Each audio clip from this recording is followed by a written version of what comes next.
দেখো বন্ধুরা, তোমাদেরকে একটা জিনিস দেখাচ্ছি। আমার ছাদ বাগানের গাছে পেয়ারাগুলো তোমাদের দেখিয়েছিলাম না, ওটা একটু বড় হয়েছে।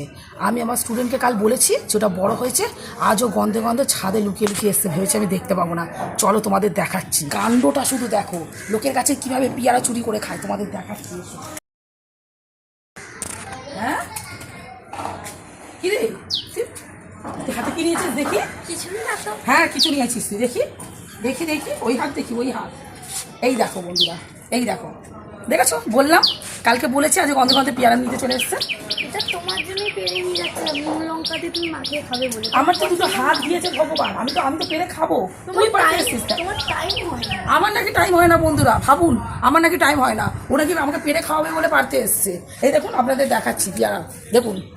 পেয়ারা পেরেছি হয়নি না, ধরো গাছে আরো পেয়ারা আছে, তুমি খাবো না। আমি খাও মানে? দেখো, ও আবার আমাকে টেম্পার দিকে যাচ্ছে। একটা নিয়েছে, আমি না এলে দেখো এখানে কতগুলো পেয়ারা আছে, ও সব পেরে খেয়ে নিত। এই দেখো, এইখানেও আছে, দেখো। যেই একটু বলেছি পেয়ারা বড় হয়েছে কিনা, অমনি নিতে চলে এসছে। আমি একাই খাবো, ওকে দেবো না।